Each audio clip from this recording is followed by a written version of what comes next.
Te. Ano na naman pangungulit mo na naman ngayon, Rigor? Di ba asawa mo yung motor? O ano ngayon? Tama. Di ba Raider yung motor ng ano mo? Oo. Tama. Ito, carburetor. Si Rigor, kapapaayos lang ng asawa ko ng motor. Hindi. Wala nang Ano naman gagawin niya dyan? Wala nang pagkagamitan niya kasi yung ano ko, may nakabila na pala ng bago yung nanay ko. Ang ganito. O akala ko ba nanay mo nasa probinsya? Hindi. Siyempre, nagpadala pira. Si Rigor, saan mo na naman kuha yan? Dalawa nabili ko, yung isa nakabit ko na, ito yung... Nagpagawa na ng ganito yung asawa ko Oo magagamit yan, pero ako ba? Carburetor yan, sa motor yan. Pampatipid ng takbo ng motor. Sa ito, Teo. Ano? Hindi kasi. Anong gagawin ko dyan sa rim? Hindi. Kasi, Te. Alisin mo muna yung mga ano mo, Te. Hindi ang kasya. Kasi, Te. Kasi. Wala, hindi kasya, Kasi. Yan, Te. Kasi, Te. Ako ba? Ano ba na? Pinapili doon yung kasa naman. Ano pa naman gagawin ko rito? Rim yan, Te, rim. Mamaya, pagbili ko sa ito, hindi naman magustuhan ng asawa ko. Di sayang lang pera ko. Hindi, magugusto yan, Te. Ano ka ba? Bago yan, aluminium. Alam ko nga bago, paano, siyempre, siya gagamit ng motor, hindi naman ako. Nakatambay lang yung sa bahay, sayang naman. Bento ko lang si 300.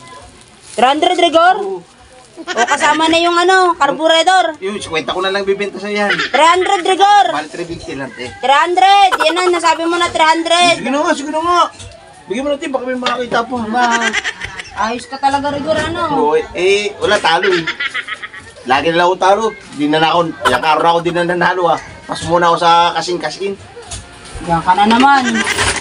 Pupuhunan ko muna, Te. Magtitinda ko ng isda ulit. Hango ko isda bukas, Te. Daw tinapadaing. Tinapadaing! Yun. Binita ko sa'yo yung daing, di ba? Sarap ba? So, sakto lang, Rigor. Diba? Yung TV nga pala, Te, na binita ko sa'yo, okay, di ba? Good service, di ba? Ayun, ginagamit na. Ay, say, di ba? Kasi pagka, sa akin ka lang order kung meron kang pangangailangan. Nagtataka kasi ako sa isang order ko lang, nandiyan na agad. Isang ko pinagkukuha yan. Siyempre, marami tayong mga tropa. Siyempre, yung mga tropa, mayayaman din yun. Tapos pag nakakabili ng bago, binibigay sa akin. Oo. Salamat ka. Yung mga inaalok mo sa akin, lagi kong kinukuha, Rigor. Oo, lagi mong bilhin, Te, para nakakatulong ka rin sa akin. Ano ka ba? Ayos ka talaga, Rigor, para-paraan ka na naman. Kasi pagka, sunod yan, busy na ako sa trabaho. Ano na naman trabaho mo na naman? Marami akong trabaho, Te, ano ka ba? Hindi ako nawawala trabaho dahil siyempre masipag, yung magpabakante, mahirap pag walang kwarta. Para may pang kasin-kasin ka. Siyempre, pagka wala kang pera, Te, hindi ka mabango sa mga kaibigan. Kailangan lagi ka may pera para mabango ka. Pero pag wala ka ng pera, hindi ka napapansin ng mga kaibigan mo pag wala ka ng pera. Ayun ang silbi ng tao, pag pera. Kaya kailangan, lagi ka may pera. Yun ang pakatandaan mo, Rigor. Sige, Te. Salamat, Te. O, sige.